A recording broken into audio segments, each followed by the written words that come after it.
ጤና ይስጥልን ሰላም የተወደዳችሁ በኢትዮጵያና በመላው ዓለም ያላችሁ ተከታታዮች በያላችሁበት እንደምን ቆያችሁ 7 ሰዓት ሆኖ ዜና ኢትዮጵያ እዚህ አዲስ አበባ ከሚገኘው ዋናው ስቱዲዮአችን ተመልሷል። አበይት ነጥቦችን እናሆ።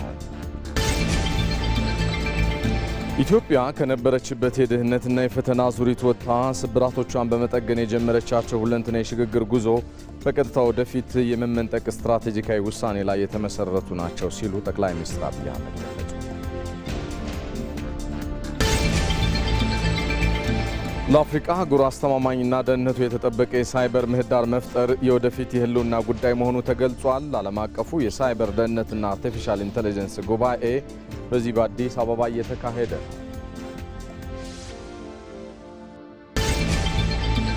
በኦሮሚያ ክልል በ2018-19 የምርት ዘመን ለአርሶ አደሩ አስፈላጊውን ግብዓት በወቅቱ በማቅረብ የመኸር እርሻውን በስኬት ለማከናወን እየተሰራ ነው።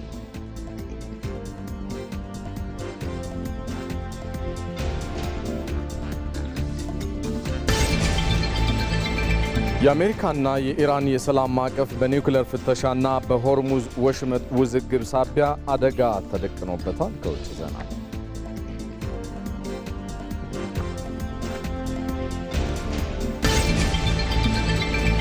በዓለም ዋንጫ በምድብ 12 እንግሊዝ ከጋና አቻ ሲለያዩ ክሮኤሺያ ፓናማን በማሸነፍ ወደ ጥሎ ማለፍ ለመግባት ያላትን እድል አስፈታለች። ከስፖርት ዓለም አቀፍ የመረጥነው ጉዳይ ሆኖ ይቀጥላል።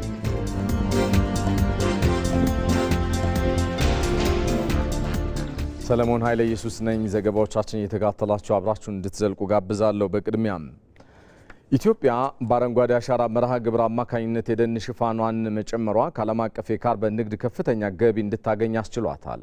ኢትዮጵያ በዓለም አቀፍ የካርበን ገበያ በህጋዊ መንገድ እንድታሳልፍ ብሔራዊ የካርበን ገበያ ረቂቅ አዋጅ ተዘጋጅቷል። በሕዝብ ተወካዮች ምክር ቤት የፕላን በጀትና ፋይናንስ ጉዳዮች ቋሚ ኮሚቴ በረቂቅ አዋጁ ይፋ የህዝብ ውይይት እያካሄደ ነው የሚገኘው።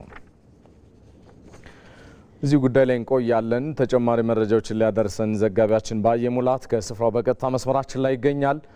ሰላም ላንተ ባየ፣ እንደምን ቆየህ? ብሔራዊ የካርበን ገበያ አዋጅ ምን ጉዳዮችን ይዟል? ከዜናው ባሻገር ለደን መስፋፋት ምን አስተዋጽኦስ እያበረከተ ቀጥሏል? የሚሉትና በውይይቱ የተነሱ ዋና ዋና ሀሳቦችን ንገረን እስኪ። መልካም ሰለሞን፣ የአየር ንብረት ለውጥ አሁናዊ የዓለም አቀፍ ፈተና ሆኗል። በተለይም ደግሞ ከትላልቅ ኢንዱስትሪዎች የሚወጡ እንደ ካርቦን ዳይኦክሳይድ ያሉ በካይ ጋዞችና በሌሎች ምክንያቶች የሚለቀቁ ሙቀት አማቂ ጋዞች ለአየር ንብረት ለውጥ መንስኤ ሆነዋል። በዚህ ሳቢያ ደግሞ የዝናብ ወቅት መዛባት፣ የጎርፍ እንዲሁም ደግሞ የድርቅ መከሰት፣ የዓለም የሙቀት መጨመር እነዚህ የዓለምን የሰዎችን የኑሮ ሁኔታ እየፈተኑ ነው የሚገኙትና ለነዚህ መፍትሄ ሁለት ነው። አንደኛው ወደ ከባቢ አየር የሚለቀቀውን ጋዝ መቀነስ ነው። ሁለተኛው ደግሞ የከባቢ አየር ጋዝን የሚመጡ የደን ልማትን ማስፋፋት ነውና በእነዚህ ረገድ ኢትዮጵያ በሁለቱም በዓለም አቀፍ ደረጃ የተመሰከረለትን ስራዎች እየሰራች ነው የምትገኘው። ታዳሽ ኃይል እንደ ታላቁ የኢትዮጵያ ህዳሴ ግድብ የኤሌክትሪክ ኃይል ትጠቀማለች። ከዛ ባለፈ ደግሞ ከንፋስና ከፀሐይ ኃይልም እንደዚሁ በማመንጨት አብዛኛው የኃይል ምንጯ ታዳሽ ኃይል ነው። በሌላ በኩል ደግሞ በአረንጓዴ አሻራ የንቅናቄ የችግኝ ተከላ ንቅናቄ ማለት ነው በየዓመቱ በቢሊዮን የሚቆጠሩ ችግኞችን እየተከለች በዓለም አቀፍ ደረጃ የሚለቀቀውን ካርበን በመምጠጥ ለአየር ንብረት ለውጥ ለመከላከል የራሷን አበርክቶ እያበረከተች ነው የምትገኘው። እንግዲህ በዓለም የአየር ንብረት ለውጥን ለመከላከል የካርበን ንግድ የሚባል አዲስ ስርዓትን ወደ አስገብቷል ማለት ነው። ይህ ማለት ከፍተኛ የሆነ ጋዞችን የሚለቁ ሀገራት ወይም ደግሞ ኢንዱስትሪዎች የሚለቁትን ጋዝ ለመቀነስ ከዛ ባለፈ ደግሞ የሚለቁ ከሆነ ደግሞ የሚመጡ ሀገራት ወይ እንደ ደን ሽፋን ያላቸውን ሀገራት ጋር ውል በመግባት ንግድ ይደረጋል ማለት ነው። በዚህ ረገድ በኢትዮጵያ ባለፉት ዓመታት ሙከራዎች ነበሩ። በተለይ በወላይታ ዞን በሁምቦና በባሌ አካባቢ የካርበን ንግድ ተጀምሯል። እነዚህ በመመሪያ ደረጃ የተደረጉ ሙከራዎች ናቸውና ይህን ጠንከር ለማድረግና ኢትዮጵያ ያላትን የደን ሀብት ወደ ካርበን ንግድ ለማስገባት አዋጅ እየተዘጋጀ ነው የሚገኘው። ይህ ብሔራዊ የካርበን ገበያ ረቂቅ አዋጅ ተብሎ በሕዝብ ተወካዮች ምክር ቤት ከባለድርሻ አካላት ጋር ይፋዊ የህዝብ ውይይት እየተደረገበት ነው የሚገኘው። ኢትዮጵያ ባለፉት ዓመታት የተከለችው የአረንጓዴ አሻራ ችግኝ በዓለም አቀፍ ደረጃ እውቅና የተሰጠው ነው። ከዛ ባለፈ ደግሞ በአየር ንብረት ለውጥን ለመከላከልም የራሱን አበርክቶ እያደረገ በመሆኑ ከዚህ የሚገባትን ገንዘብ ለማግኘት ነው አዋጁ የተዘጋጀው ማለት ነው። በአረንጓዴ ልማት ላይ የተሰማሩ የአየር ንብረት ለውጥን ለመከላከል ላይ የተሰማሩ ድርጅቶች ተመዝግበው ፕሮጀክቶች ይመዘገባሉ። በዚህ አዋጅ መሰረት ነው። ከተመዘገቡ በኋላ ደግሞ ክትትልና ድጋፍ የሚደረግላቸዋል። ከዛ ባለፈ ደግሞ የካርበን ሽያጭም እድል ይመቻችላቸዋልና ይህ በአግባቡ እንዲሰነድና መረጃ እንዲያዝ አዋጁ ከፍተኛ አስተዋጽኦ ይኖረዋል ተብሎ ነው የተነገረው ማለት ነው። በውይይቱ የተሳተፉ ባለድርሻ አካላትም ጥያቄዎችን አንስተው ነበረ። በተለይ አሁን አዋጅ ሲዘጋጅ ምዝገባን ይጠይቃልና ከዚህ በፊት በሙከራ ደረጃ ሲሰሩ የነበሩ ፕሮጀክቶች እንዴት ይሆናሉ የሚል ጥያቄዎች ተነስተው ነበረ። የፕላንና ልማት ሚኒስትር ዴኤታ ስዩም መኮንን ከዚህ በፊት በሙከራ ደረጃ የነበሩ የካርበን ግብይቶች በዚህኛው አዋጅ ምንም አይነት ችግር አይገጥማቸውም፣ ተመዝግበው ይቀጥላሉ የሚል ምላሽ ሰጥተዋል። ከዛ ባለፈ ደግሞ የካርበን ልቀትን ላይ የሚሰሩ የተለያዩ ተቋማት አሉና እንደ ግብርና ሚኒስቴር፣ የውሃና ኢነርጂ ሚኒስቴር፣ የትራንስፖርት ሚኒስቴር ያሉ ባለድርሻ አካላት አሉና የነዚህ ሚናቸው ምን መሆን አለበት የሚል በተወያዮች አማካኝነት ተነስቶ ነበረ። ለእነዚህ ምላሽ ሰጥተዋል። በተለይም ሁሉም ተቋማት፣ ሁሉም ሚኒስቴር መስሪያ ቤቶች የየራሳቸውን ድርሻ እንዲወጡ በአዋጁ እንደሚካተትም ነው የተገለጸው። እንግዲህ ባለፉት ዓመታት በኢትዮጵያ የተሰሩ የአረንጓዴ ልማት ስራዎችና የአረንጓዴ ኢኮኖሚ በዓለም አቀፍ ደረጃ ከፍተኛ የሆነ የካርበን ሽያጭ ውስጥ በመግባት ማለት ነው ከፍተኛ የሆነ ገቢ ያስገኛል ተብሎም ይጠበቃል። ሰለሞን ባልደረባችን ባየ ሙላት ላደረስከን ሰፋ ላለ መረጃ እናመሰግናለን። መልካም ቀን ይሁን። ዓለም አቀፉ የሳይበር ደህንነትና አርቲፊሻል ኢንተለጀንስ ጉባኤ በዚህ በአዲስ አበባ እየተካሄደ ነው። በጉባኤው ለአፍሪካ አህጉር አስተማማኝና ደህንነቱ የተጠበቀ የሳይበር ምህዳር መፍጠር የወደፊት የህልውና ጉዳይ ስለመሆኑ ተገልጿል። አፍሪካ በቴክኖሎጂ ዘርፍ ተወዳዳሪና ቀጣይነት ያለው እድገት እንዲኖራት የሳይበር ደህንነትን ማረጋገጥና ራሷን ከስጋቶች መጠበቅ እንዳለባት ማሳሰቢያዎች ተሰጥተዋል። እዚህ ጉዳይ ልናቆያችሁ ነው። ይህንን ሁነት እየተከታተለ የሚገኘው ዘጋቢያችን አዝመራ ሞሴ ተጨማሪዎችን ሊያጋራን በቀጥታ መስመራችን ላይ ይገኛል። ሰላም ላንተ አዝመራው፣ እንደምን ቆየህ? የሳይበር ደህንነትን ያረጋገጠ የዲጂታል ምህዳር ለመፍጠር ለመሆኑ የሀገራት ትብብር የአህጉሩ ሀገራት ማለቴ ነው ምን መሆን አለበት ተባለ? የተነሱ ዋና ጉዳዮችን ንገረን እስኪ። አመሰግናለሁ ሰለሞን። እንግዲህ ዛሬ ሶስተኛው ዓለም አቀፍ የሳይበር ደህንነት ጉባኤ ነው እየተካሄደ ያለው። ይህ ጉባኤ ነገም ቀጥሎ ይውላል። ኢትዮጵያ እንግዲህ ይህን ጉባኤ በአዲስ አበባ እያስተናገደች ትገኛለች። በዋናነት የአፍሪካ ሀገራት የቴክኖሎጂ በመጣ ቁጥር ወደ ኋላ የሚቀሩበት አግባብ የተለመደ ነውና ታሪካዊም ነው። አሁን ግን ይሄ ነገር መቀረፍ አለበት ነው የተባለው። አርቲፊሻል ኢንተለጀንስም ሆነ የአጠቃላይ የሳይበር ምህዳሩ በአፍሪካ እኩል ከተቀረው ዓለም ጋር እኩል መራመድ ያለበት የሚለው ጽንሰ ሀሳብ ዋና መነሻ የዚህ ጉባኤ እንደሆነ ነው የተገለጸው። እንግዲህ አፍሪካ በአርቲፊሻል ኢንተለጀንስ እንዲሁም በሳይበር አጠቃላይ ደህንነት ዲጂታል ምህዳሩን ለማስፋት ዋና ግብ አድርጋ መስራት እንዳለባት በመድረኩ ላይ ተገልጿል። ይህ እንዲሆን ደግሞ ይሄ አርቲፊሻል ኢንተለጀንስም ሆነ የሳይበር ጉዳይ ድንበር የለሽ ጉዳይ በመሆኑ የሀገራት ትብብር በሕግ ማዕቀፎች በደንብ በተጠናከረ መልኩ ሊታገዝ ይገባል ነው የተባለው። ይህም ሀገራቱ እርስ በርሳቸው በሕግ ማዕቀፎች አብሮ የሚሰሩባቸውን ፕላትፎርም ወይም ደግሞ የጋራ መድረክ መገንባትና ማሳደግ እንዳለባቸው ተገልጿል። ከዛ ባለፈ ደግሞ የአርቲፊሻል ኢንተለጀንስ የተሻለ እውቀት ያላቸው ሀገራት ለሌሎች በማካፈልና እኩል እድገት እንዲመዘገብ በማድረግ በኩል ተሞክሮ የመለዋወጥ ሂደቱ ሊጠናከር ይገባል ነው የተባለ። መድረኩ እንግዲህ በዚህ ዙሪያ ላይ ምርምር ያካሄዱ እንዲሁም ደግሞ በዘርፉ ላይ የተለየ ምርታ ያመጡ ሀገራት ተሞክሯቸውን የሚያካፍሉበት መድረክ በመሆኑ ይህ የአፍሪካን ሀገራት የበለጠ የሚያነቃቃና የዲጂታል ምህዳሩን እኩል ተጠቃሚ የሚያደርግ እንደሆነ ነው የተገለጸው። እንደሚታወቀው የዲጂታል ምህዳሩ በሰፋ ቁጥር የሳይበር መንታፊዎች ወይም ደግሞ ዘራፊዎች ይጠናከራሉ። ነገር ግን ዲጂታል ምህዳሩ በኩል በአርቲፊሻል ኢንተለጀንስ ከታገዘ ጠቀሜታውም የጎላ ይሆናልና አርቲፊሻል ኢንተለጀንስ እንደዚህ አይነት ዘረፋዎችንም በሌላ በኩል የመከላከል አቅሙ አብሮት ያለ በመሆኑ ይህን መጠቀም እንደሚገባ በመድረኩ ላይ ተነስቷል ማለት ነው። እንግዲህ ኢትዮጵያም በተለይ ጠቅላይ ሚኒስትር አብይ አህመድ የኢንሳን ምስረታ በተመለከተ ይህንን የሳይበር ደህንነት ለማረጋገጥ ከመጀመሪያው ጀምሮ አስበው የጠነሰሱት ተቋም እንደሆነ ይታወቃልና ይህ ተቋም አሁን ላይ በኢትዮጵያ በአርቲፊሻል ኢንተለጀንስም ሆነ በአጠቃላይ በሳይበር ደህንነት በኩል እየተወጣ ያለውን የዲጂታል ኢትዮጵያን የማስፋፋት ሂደት በመድረኩ ላይ በኢንፎርሜሽን መረብ ደህንነት አስተዳደር ዋና ዳይሬክተሯ ትዕግስት አህመዶ ቀርቦ ነበር ማለት ነው እና ኢትዮጵያ በዚህ በዲጂታል ምህዳሩ በኩል ያላትን ተሳትፎ ለሌሎች ለማካፈል እንዲሁም ደግሞ የተለየ እውቀትና የተለየ ተሞክሮ ያላቸውን ሀገራት ደግሞ ወደ ኢትዮጵያ መጣ ያንን ተሞክሮ ለመተግበር ዝግጁ መሆኗን የሚያመላክት የውይይት መድረክ ተካሂዷል ማለት ነው። በሌላ በኩል ደግሞ ሀገራት እርስ በርሳቸው የሚገናኙበትን መድረክ ወቅታዊ መድረክ በየጊዜው እየፈጠሩ ይህንን ተሞክሮ ሊለዋወጡበት እንደሚገባ የተገለጸው። ሰለሞን ግሩም ነው። ባልደረባችን አዝመራው ሞሴ በቀጥታ መስመራችን መረጃዎችን ስላጋራህ እናመሰግናለን። ሰናይ ቀን ይሁን።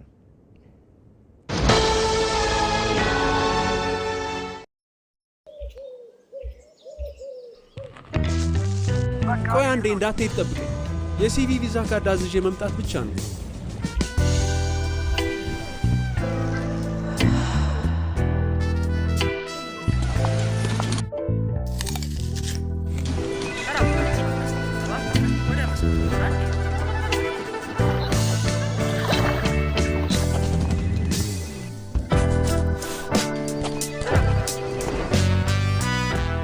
ባንኮ በመዳፉ በያዙት ስልኮ ቤቶ ድረስ ከተፍ ይላል። ሰላም ጤና ይስጥልኝ። በማንኛውም ሰዓት በተመቸው ቀን ባሉበት ሆነው የኢትዮጵያ ንግድ ባንክን ቪዛ ካርዶን በስልኮ ማዘዝ ይችላሉ። የሲቢ ሞባይል ባንኪንግ መተግበሪያውን ይክፈቱ። ባንኪንግ የሚለውን ይክፈቱ። ቪዛ ካርድ ሰርቪስ የሚለውን ይምረጡ።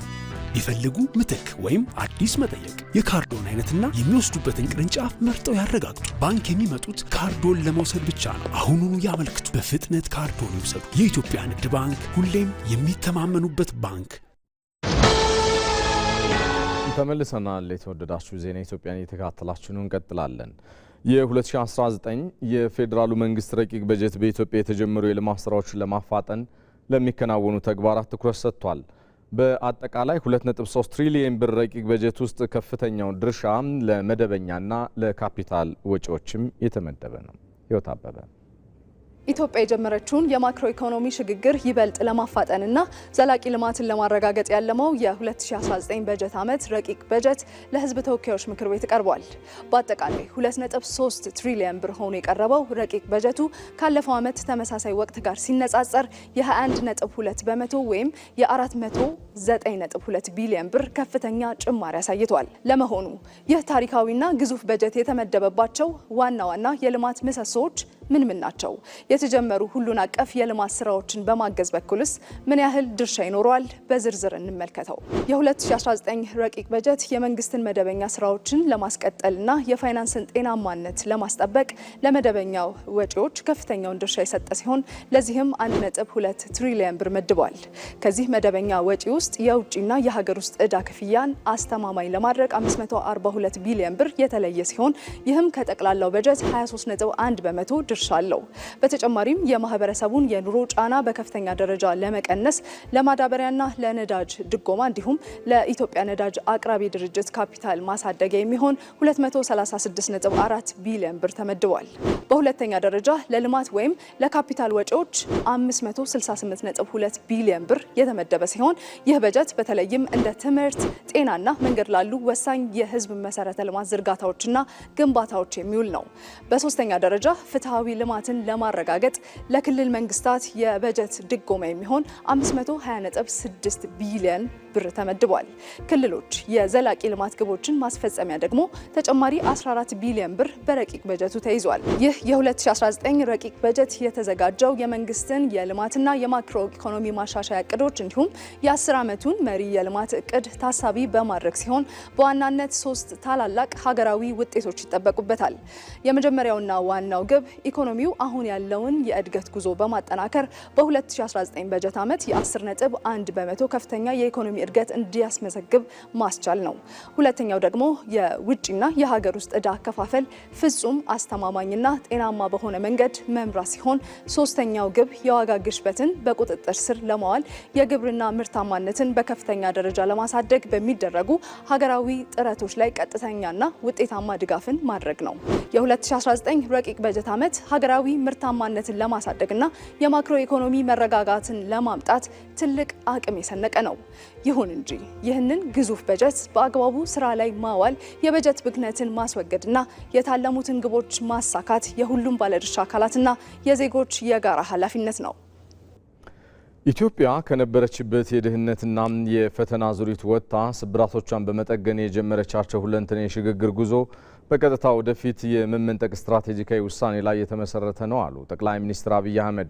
ለዓመታት በአቅሟ ሳይሆን በጉድለቶቿ ትታወቅ የነበረችው ኢትዮጵያ በታላቁ የህዳሴ ግድብ፣ በበጋ መስኖ ስንዴ ልማትና በሀገር በቀል ኢኮኖሚ ማሻሻያ ባስመዘገበቻቸው ታሪካዊ ስኬቶች ሁለንተናዊ ገጽታዋን በመቀየር በአፍሪካ ፈጣን የእድገት ባለቤት እየሆነች ትገኛለች ብለዋል ጠቅላይ ሚኒስትሩ። መሐመድ አልቃድር ሀገራት የሚገጥሟቸውን አስቸጋሪ የፈተና ወቅቶች ነገሮች ሁሉ አልሳካ ብሏቸው ፊት በሚዞሩባቸው አጣብቂኝ ወቅቶች በድል ለመሻገር ታማኝነትን፣ ጽናትንና ታላቅ ድፍረትን የሚጠይቅ ስትራቴጂካዊ ውሳኔ መወሰን የህልውና ጉዳይ ሆኖ ይታያል። ጠቅላይ ሚኒስትር አብይ አህመድ ይህንን መሰሉን ፈተና ኢትዮጵያ እንዴት እንዳለፈችበት ሲያስረዱ የለውጥና የፈተና ማዕበል ሲሉ ያብራሩታል። የለውጥ አቅጣጫችን ሌሎችን መከተል ወይንም መድረስ ሳይሆን በቀጥታ ወደፊት መመንጠቅ መሆን አለበትም ብለው ይጠይቃሉ። ኢትዮጵያ የሚያዋጣትንና የመረጠችውን ይህንን የመመንጠቅ ስትራቴጂ በተግባር መዋል መጀመሯ ለዘመናት ከነበረችበት የድህነትና የፈተና አዙሪት ወጥታ ስብራቶችን ጠግናና በጠንካራ መሰረት ላይ ዳግም ለመቆም የምታደርገውን ሁለንተናዊ ሽግግር የሚገልጥ ነው። በዚህም ቀደም ሲል ከተሰጣት ዝቅተኛ ግምት ወጥታ በተደጋጋሚ ከፍ ማለት ችላ አሳይታለች። Nations occasionally arrive at moments that require honesty. ሀገራት አልፎ አልፎ ማንነታቸውን በተመለከተ ታማኝነትንና ወዴት መሄድ እንዳለባቸው ደግሞ ድፍረትን የሚጠይቁ ወቅቶች ላይ ይደርሳሉ። ኢትዮጵያ በአሁኑ ወቅት እንዲህ ባለ ጊዜ ውስጥ ትገኛለች። ለኢትዮጵያ ወደፊት መመንጠቅ ማለት ምን ማለት ነው በሚለው ጥያቄ ልጀምር። መድረስ ሳይሆን መከተልም ሳይሆን መመንጠቅ። ፈተናው የከፋ ሲሆን ጊዜውም እንደዚህ አይነት ሲሆን ከዚህ ቀደምም አሳልፈነዋል። ሀገራችን በህዝቦቿ ጥረት ታላቁን የኢትዮጵያ ህዳሴ ግድብ ገንብታለች። እድገትን ለማፋጠን ብቻ ሳይሆን ለመጪው ትውልድም ጠንካራ መሰረትን ለመገንባት የተነደፉ የሪፎርም ስራዎችን እያካሄድን ነው። የዚህ ስራ ማዕከል ደግሞ መረጋጋትን የሚሹ ቤተሰቦች፣ የወደፊቱን ጊዜ የሚገነቡ ወጣቶችና በክብር የራሳቸውን አስተዋጽኦ የሚያደርጉ ዜጎች ናቸው። ለረጅም ዓመታት ስለ ኢትዮጵያ ሲነሳ ያለመቻል ትርክቱ በአቅሟ ላይ ሳይሆን በእጥረቶቿና በጉድለቶቿ ላይ ያተኮሩ ነበሩ። ዛሬ ግን ያ ታሪክ ተቀይሮ ኢትዮጵያ በታላቁ የህዳሴ ግድብ የከፍታ ምልክቱን እያበራች ትገኛለች። በበጋ መስኖ ስንዴ ልማት የተገኘው ስኬት ደግሞ የምግብ ዋስትናን ከማረጋገጥ አልፎ ምርትን ወደ ውጭ እንድትልክ አስችሏታል። የሀገር በቀል የኢኮኖሚ ማሻሻያና የዲጂታል ኢትዮጵያ ስትራቴጂም የፋይናንስና የቴክኖሎጂ ዘርፉን በከፍተኛ ደረጃ እንድታዘምን አድርጓታል። በአዲስ አበባና በተለያዩ የክልል ከተሞች የተከናወኑት የኮሪደር ልማት ስራዎች የገበታ ለሀገርና ለትውልድ ፕሮጀክቶችም የቱሪዝም መስህቦችን በማሳደግ የኢትዮጵያን ገጽታ በአዲስ መልክ ቀርጸውታል። ይህንን ሁለንተናዊ ልማት በአረንጓዴ አሻራ መርሃ ግብር በማጠናከር ኢትዮጵያ ለአየር ንብረት ለውጥ የማይበገር ዘላቂ መሰረት ያለው ኢኮኖሚን መገንባትን መርጣለች። እነዚህም ሁለንተናዊ ገጽታዋን የቀየሩ ታላላቅ ታሪካዊ ስኬቶች ነው ተመዝግቧል። For too long, Ethiopia has been defined by its challenges rather than its potential. ለረጅም ጊዜ ኢትዮጵያ ከነበራት አቅም ይልቅ በፈተናዎቿ ስትገለጽ ቆይታለች።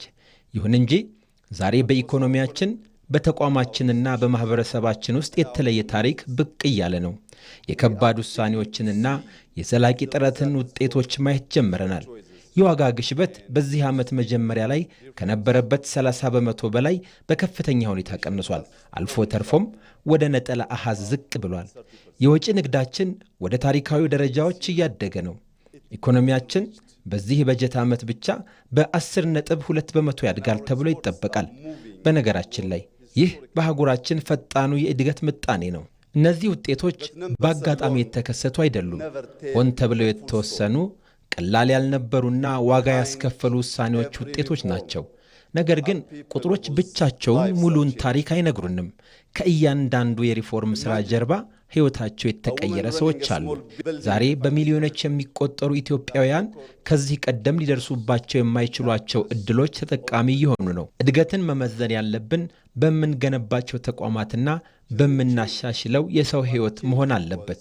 እነዚህ ደፋር ውሳኔዎች በዕድል የተገኙ ሳይሆኑ በፈጣን ትግበራና በቁርጠኝነት የመጡ ውጤቶች ናቸው። በማክሮ ኢኮኖሚ መዋቅሩ ላይ የመጣው ተጨባጭ ለውጥ የዋጋ ግሽበትን በአሁኑ ወቅት ወደ ነጠላ አሃዝ ዝቅ እንዲል መሰረት ጥሏል። የውጭ ንግድም ታሪካዊ በሚባል ደረጃ እድገት አሳይቷል። ይህ ሁኔታ ኢትዮጵያን በአፍሪካ አህጉር የፈጣን እድገት ባለቤት እንድትሆን የሚያስችል ነው። በመደመር እሳቤ የተከናወኑት ስትራቴጂካዊ የሪፎርም ስራዎችም የኢኮኖሚ ምርታን በቁጥር ብቻ ሳይሆን የዜጎችን ሕይወት በመቀየር ረገድ ታላቅ አቅም አላቸው። ሆኖም እነዚህ ታሪካዊ ውጤቶች ያለ ዋጋ የመጡ አይደሉም።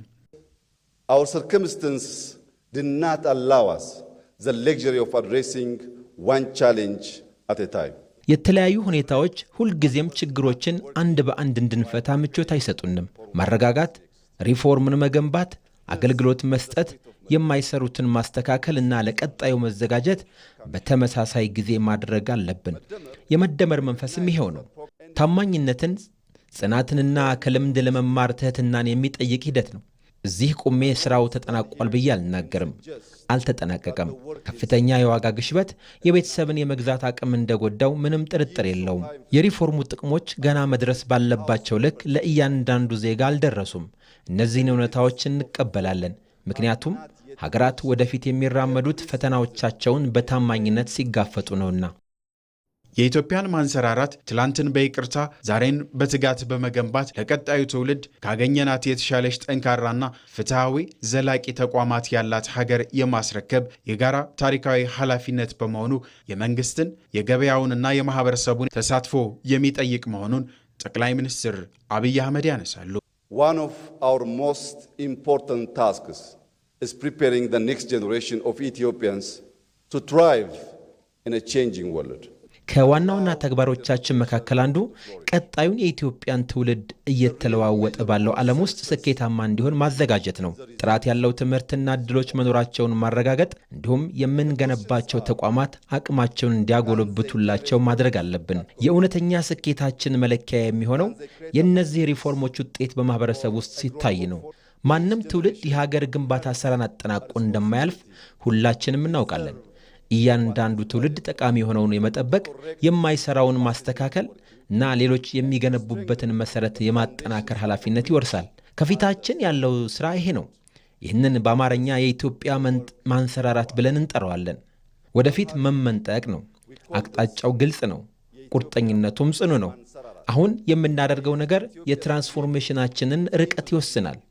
በቀላል ድፍረትና በጋራ ዓላማ ስሜት አብረን መገንባታችንን ከቀጠልን ይህ ትውልድ ኢትዮጵያን ካገኛት ጊዜ በተሻለ ጠንካራ አድርጎ እንደሚያስረክብ ላረጋግጥላችሁ እወዳለሁ። ኢትዮጵያ ያጋጠሟትን የፈተና አጣብቂኞች በድፍረትና በጽናት በመጋፈጥ ከተረጅነት ወደ ከፍታ ለመሻገር አድርጎ መቻልን፣ አከናውኖ ማሳየትን በተግባር አሳይታለች። ይህንን ትላንት በይቅርታ አልፎ ዛሬን በትጋት በመገንባት ለቀጣዩ ትውልድ ጠንካራ ሀገር የማስረከብ ኃላፊነት የጋራ ትጋትና ህብረትን ይጠይቃል። ከትላንቱ የመጣውን ዕዳ በጊዜ የለኝም መንፈስ በትጋት ቀይሮ መልከ ብዙ ስብራቶችን ጠግኖ በአዲስ ምዕራፍ ላይ ሆኖ መገኘት ትውልዱ የጀመረው ክንውን ነው። በሌላ ዜና ኢትዮጵያ በፈተናዎች የማይበገር ጠንካራ ኢኮኖሚ ገንብታለች አሉ የብሔራዊ ባንክ ገዢው ዶክተር ኢዮብ ተካልኝ። በተደረገው ሀገር በቀል የማክሮ ኢኮኖሚ ሪፎርምም ዘርፈ ብዙ ስኬቶች መገኘታቸውንም ጠቁመዋል። አሸናፊ እንዳለ የዋጋ ንረት መዋቅራዊ መገለጫዋ የሆነባት በከፍተኛ የውጭ ዕዳ ጫና ውስጥ የተዘፈቀች ለግሉ ዘርፍ እድገት ጀርባ የሰጠች የውጭ ምንዛሬ እጥረትና የትይዩ ገበያ ልዩነቱ ከ100% በላይ ተሻግሮባት የቆየች ሀገር ለዓመታት የኢትዮጵያ ኢኮኖሚ ቁመና ሲለካም መገለጫው ይህ ነበር። ይህንን ኢትዮጵያውያንን በድህነት አረንቋ ውስጥ የዘፈቀና ዘላቂ ጥንካሬ እንዳይኖረው ያደረገ አሰራር መቀየር የመደመር መንግስት ዋነኛ ትኩረት ሆነ። መፍትሄውም ችግሩን ከውስጥ በመረዳት ዘላቂ መሻገሪያን ማበጀት ነበር። ለዚህም ጥቂቶችን ብቻ ሳይሆን ሁሉንም የህብረተሰብ ክፍል ተጠቃሚ ያደረገና ብልጽግናን ለማምጣት የሚያስችል ጠንካራ የኢኮኖሚ ሪፎርም ተተገበረ። አሃዛዊ መረጃዎችም ይህንን ለውጥ ቁልጭ አድርገው ያሳያሉ።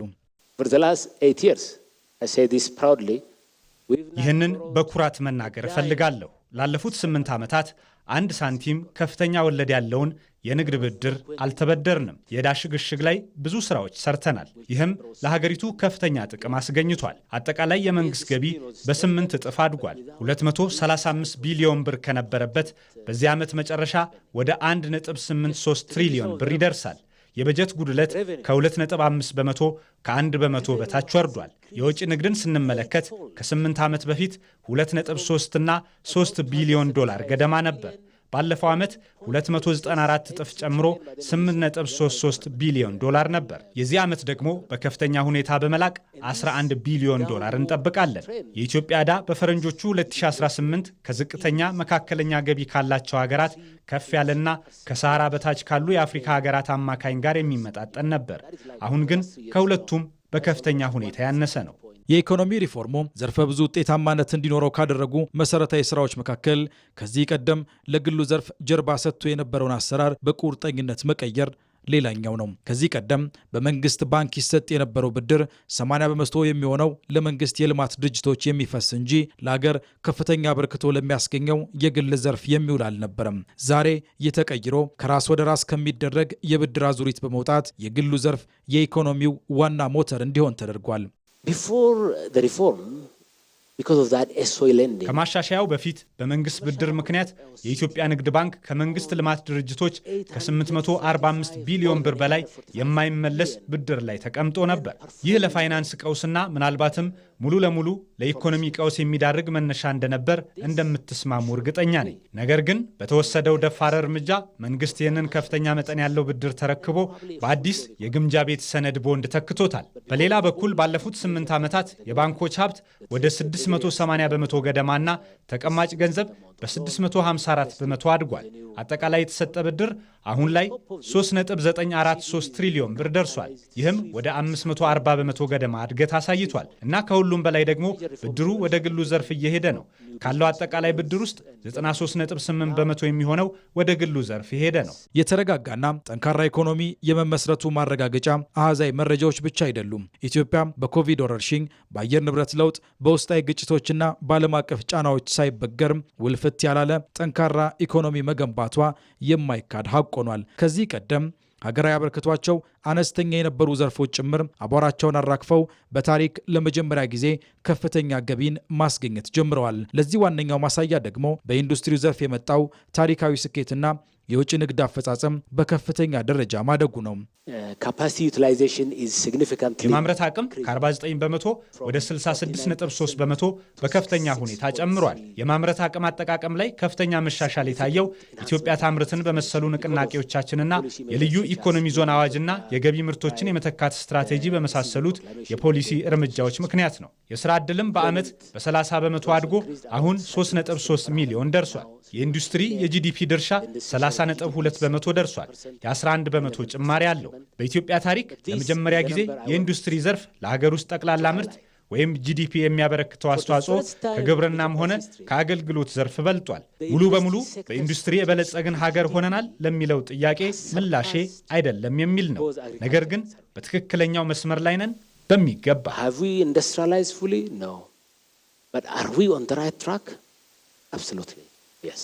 ኢትዮጵያ ወደ ላቀ ከፍታ እየተሸጋገረች ነው። አሁን እየታዩ ያሉት የለውጥ ስራዎች ጥቂት ዓመታትን ብቻ ታሳቢ ያደረጉ ሳይሆኑም ለመጪው ትውልድ የሚሻገሩና የኢትዮጵያን እውነተኛ አቅም በአግባቡ የሚገልጡ እንዲሆኑ የታለመላቸው ናቸው። ሸጎሌ አካባቢ ከሚገኘው ስቱዲዮአችን በቀጥታ ስርጭት እየተከታተላችሁት የምትገኙት ዜና ኢትዮጵያ እንደቀጠለ ነው። የተወደዳችሁ በኢትዮጵያ ባለፉት የለውጥ ዓመታት በተከናወኑ የሪፎርም ስራዎች የግብርናው ዘርፍ ከጆዳፍ ምርት ተላቆ ከውጭ ገቡ የነበሩ ምርቶችን እየተካ ቀጥሏል።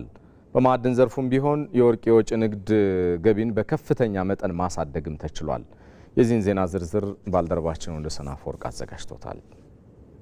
ኢትዮጵያ በተለያዩ ዘርፎች የጀመረቻቸው ሁለንተናዊ የሪፎርም ስራዎች ተጨባጭ ውጤቶችን እያስመዘገቡ ነው። ከነዚህ መካከል የግብርናና የማዕድን ዘርፎች በግንባር ቀደምትነት ይጠቀሳሉ።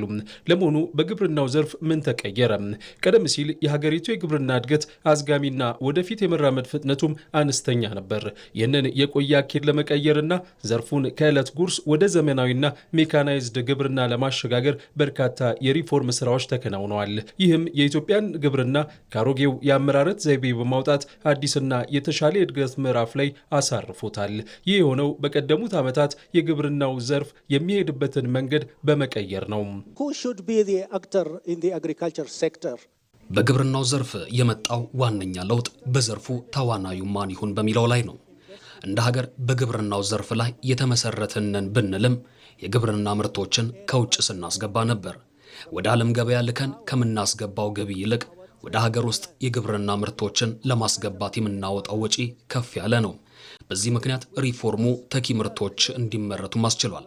በተጨማሪም ከምግብ ዋስትና ይልቅ አጠቃላይ የምግብ ስርዓትን የምንቆጣጠርበት የምግብ ሉዓላዊነት ቅድሚያም ተሰጥቷል። በአነስተኛ የእርሻ መሬት ላይ ሲያለሙ የቆዩ የሀገሬው አርሶ አደሮች ወደ ኩታ ገጠም እንዲመጡ በማድረግ የግብርናው ዘርፍ ለገበያው እንዲተርፍ እየተሰራ ይገኛል። ከዚህ በተጨማሪም የፋይናንስ ዘርፉ ለግብርናው ዘርፍ የተመቸ እንዲሆንም ተሰርቷል። በዚህም ውጤቶች ተመዝግበዋል። Cluster farming was prioritized because 90% of our producers are small scale farmers. 90% የሚሆኑ አምራቾቻችን አነስተኛ የእርሻ መሬት ያላቸው አርሶ አደሮች በመሆናቸው የክላስተር አስተራረስ ዘዴ ተመራጭም ተደርጓል። ተዋሳኝ የእርሻ መሬቶችን ወደ ኩታ ገጠም ካለመጠናቸው ለገበያ አስቦ ማምረት ከባድ ነው የሚሆነው። ግብርና ረጅም ኢንቨስትመንትና ፋይናንስን ይፈልጋል። ስለዚህ የተለየ የፋይናንስ ስርዓት ዘርግተናል። እንደ ማበረታቻም የግብርና ማሽነሪዎችን ለሚያስገቡ ከታክስ ነፃ እንዲያስገቡም ተደርጓል። ይህም ጥቅም ላይ የሚውለው ትራክተሮችን፣ ኮምባይነሮችንና ሌሎች የግብርና መሳሪያዎችን ቁጥር አሳድጓል። አካሄዱ ምርታማነትን አሳድጓል። የሚባክነውንም ምርት መቀነስም አስችሏል። በተለይም በተለያዩ የሀገሪቱ አካባቢዎች የተተገበረው የኩታ ገጠም እርሻ አርሶ አደሮችን ተጠቃሚ ማድረግ የቻለ ነው። We have a cluster as an approach which matches very well with መደመር philosophy. ከመደመር ፍልስፍና ጋር የሚመሳሰል ኩታ ገጠም የተባለ የአስተራረስ ዘዴ አለን። አርሶ አደሮች አብረው ሲሰሩ አንዳቸው የሌላቸውን ክፍተት እየሞሉ የተሻለ ምርት ያገኛሉ። በኩታ ገጠም የእርሻ ዘዴ የተበጣጠሰና ለእርሻ የማይመቸውን መሬት ለእርሻ ስራ የሚመች ሰፊ መስክ ማምጣት እንዲሁም ሙሉ የግብርና ግብዓቶችን እንዲጠቀሙ ማድረግ ተችሏል። 90% የሚሆኑ አምራቾቻችን አነስተኛ የእርሻ መሬት ያላቸው በመሆኑ ለገበያ ለማምረት አይመችም። የመጣውን ስኬት ስንመለከት በኩታ ገጠም የሚያመርቱ አርሶ አደሮች በኩታ ገጠም ከማያርሱት በተሻለ 29% የምርት እድገት እንዲሁም የ18% የገቢ ጭማሪ አግኝተዋል። በሌላ በኩል በማዕድን ዘርፉ የመጣው እድገት ይጠቀሳል። በዘርፉ በተከናወኑ የሪፎርም ስራዎች ከውጭ የሚመጡ ምርቶችን በከፍተኛ ሁኔታ በሀገር ውስጥ መተካት ተችሏል። In the past, for many years, we relied heavily on imports for materials that could be produced locally. ባለፉት በርካታ ዓመታት በሀገር ውስጥ መመረት የሚችሉ ምርቶችን ከማምረት ይልቅ ከውጭ በሚገቡ ምርቶች ላይ በከፍተኛ ሁኔታ ጥገኛ ሆነን ቆይተናል። ይህም የኢኮኖሚ እድገታችንን ወደ ኋላ ጎትቶታል። ስለዚህም የስትራቴጂካዊ ለውጥ በማድረግ የሀገር ውስጥ ምርትን በእጅጉ ማሳደግና ከውጭ የሚገቡ ምርቶችን መተካት ላይ ሰርተናል። በዚህ ረገድ የድንጋይ ከሰልን በሀገር ውስጥ ምርት በመተካት የተገኘው ስኬት ይጠቀሳል። ምርቱን ወደ ሀገር ውስጥ ለማስገባት በየዓመቱ ከ$300 ሚሊዮን በላይ ወጪ እናደርግ ነበር። አሁን ያ ፍላጎት ሙሉ በሙሉ በሀገር ውስጥ ምርት ተሸፍኗል። ይህንን ያደረግነው የሀገር ውስጥ ኢንዱስትሪዎችን በመደገፍና የግሉን ዘርፍ አቅም አውጥቶ በመጠቀም ነው። በሲሚንቶ ምርታማነት ላይም ባለፉት 8 ዓመታት ተመሳሳዩን መንገድ ተከትለናል። ምርታማነቱ በዓመት ከነበረው 8 ሚሊዮን ቶን ወደ 40 ሚሊዮን ቶን አድጓል። ይህም ገበያውን አረጋግቶታል። የምርት እጥረትን ቀንሷል። በሀገሪቱ የመሰረተ ልማት ግንባታን አጠናክሯል። ሌላኛው ለዓመታት ፈተና ውስጥ የወደቀው የወርቅ ምርት ላይ የመጣው ለውጥ ነው። ባለፈው ዓመት ከወርቅ ወጪ ንግድ ብቻ $3.4 ቢሊዮን ማግኘት ተችሏል። Last year, we generated $3.4 billion in gold exports. ባለፈው ዓመት ከወርቅ ወጪ ንግድ $3.4 ቢሊዮን አግኝተናል። በዚህ ዓመት ደግሞ ከ5.5 ቢሊዮን ይበልጣል። ይህ ከ2018 የአውሮፓውያኑ ዓመት በ500% ከፍ ያለ ነው። ይህ እድገት ብቻ ሳይሆን አስገራሚ ለውጥ ነው። የማክሮ ኢኮኖሚ ማሻሻያው ለውጦችን እያመጣ ነው። የውጭ ንግድም እያደገ ነው። ወሳኝ የሆነ የውጭ ምንዛሬ የተገኘበትና ኢኮኖሚያችን እየተጠናከረ ነው። ሪፎርሙ እየሰራ ነው ወይ ተብሎ ቢጠየቅ መልሱ የሚታይ የሚለካና የማይካድ ነው። በኢትዮጵያ በግብርና እንዲሁም በማዕድን ዘርፎች የተተገበሩ የሪፎርም ስራዎች ውጤታማ ሆነዋል። ይህም ዘርፎቹ ኢኮኖሚው ከስብራት ተላቆ ወደ ተሻለ ምዕራፍ እንዲሸጋገር አስችሎታል። ባለፉት 8 ዓመታት የኢኮኖሚ ሪፎርም ከተሞች የኢኮኖሚ እድገት ማዕከል እየሆኑ ነው። በኢትዮጵያ ተግባራዊ የተደረገው የዲጂታል ፋይናንስ ለእድገቱ ትልቅ ሚና እየተወጣ ዛሬም ቀጥሏል። በጉዳዩ ዙሪያ አቤል ሙልጌታ ተከታዩን ዘገባ አጠናቅሯል።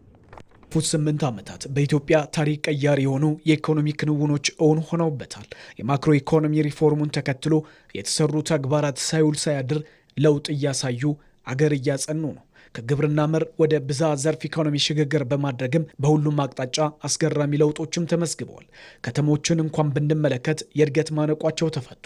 የኢኮኖሚ ማዕከል ወደ መሆን ጉዞ ጀምረዋል። በኮሪደር ልማት ነቅተው ከኢንዱስትሪዎቻቸው ጋርም ተሳስረው ዛሬ ላይ ምርታማነታቸው ለሀገር እድገት የበኩሉን ድርሻ እያበረከተ ይገኛል። የስራ ዕድል ማዕከል ሆነውም ለተቀናጀው እድገትም በር ከፍተዋል።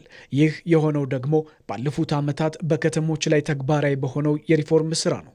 ዛሬ ከተሞች ምርት ፈላጊ ብቻ ሳይሆኑ የምርትና ምርታማነት ማዕከል ወደ መሆንም ተሸጋግረዋል። Ethiopia is entering a new urban era shaped by 4 major transitions. ኢትዮጵያ በከተሞች የእድገት ምዕራፍ ላይ 4 ሽግግሮችን ተግባራዊ በማድረግ ገብታለች። የመጀመሪያው ከግብርና መር ወደ ብዝሃ ኢኮኖሚ ዘርፍ የተደረገው ነው። ሁለተኛው መንግስት መር ከሆነው ኢኮኖሚ ገበያና የግል ዘርፍ መር ስርዓት ሽግግር ነው። ሶስተኛው ደግሞ መሰረተ ልማት መር የሆነ የከተሞች ማስፋፊያ ሲሆን ከተሞችን የበለጠ አምራች እንዲሆኑ ታሳቢ ያደረገ ነው። የመጨረሻው በአንድ ከተማ ላይ የሚፈጠረውን የኢኮኖሚ ጫና ሞዴል በመቀየር በብዝሃ ከተሞች እድገት ላይ የሚያተኩር ማድረግ ነው። ይህ ተግባር ወደ አዲስ እውነታ እየወሰደን ይገኛል። እሱ ምንድነው ከተባለ ከተሜነት የስነ ህዝብ ጉዳይ ብቻ ሳይሆን የኢኮኖሚ እድሎች የሚሰፉበት መሆኑን ነው። ምክንያቱም አምራች ከተማ የስራ እድል ይፈጥራል፣ ኢንቨስትመንትንም ይስባል። ይህም ጠንካራ ኢኮኖሚ መዳረሻ፣ ውጤታማ መሰረተ ልማትና ክህሎት ያለው ሰራተኛን ይፈጥራል። ከተሞች የሀገር ኢኮኖሚ አቅም እንዲሆኑ የተጀመረው የለውጥ ስራ የቅርብ ዓመታት ቢሆንም ከፍተኛ እድገት እያስመዘገቡ ግን ቀጥለዋል። ከሀገራዊ ጥቅል ኢኮኖሚ ላይ ድርሻቸው ባለፉት ዓመታት ላይ አድጎ እምርታዊ ለውጥንም እያሳየ ይገኛል። እስካሁን የተገኘው ውጤት አመርቂ ሆኗል። ለምሳሌ ከተሞች 55 በመቶ የሚሆን የጂዲፒ እድገት ማስመዝገብ ጀምረዋል። ከለውጡ በፊት 38 በመቶ ብቻ ነበር የከተሞች ድርሻ። ይህ ትልቅ የኢኮኖሚ አቅም ለውጥ ነው። የከተሞች አቅም በከተሞች ያለው የስራ ዕድልን ጨምሯል። በተለይ በአገልግሎት ዘርፉ ላይ ከለውጡ በኋላ 55 በመቶ እድገት አሳይቷል። የፋይናንስ እንቅስቃሴውም ከፍተኛ ሆኗል። በከተሞች ያለው የኢኮኖሚ እድገት እንደ ሀገር ከፍተኛ ለውጥ እንዲመዘገብም አግዟል። ባለፉት 8 ዓመታት ከ1.2 ሚሊዮን በላይ ቤቶች ተገንብተዋል። ይህ ደግሞ ከተሞች እድገትን እንዲይዙና የኑሮ ዘይቤም እንዲሻሻል አድርጓል።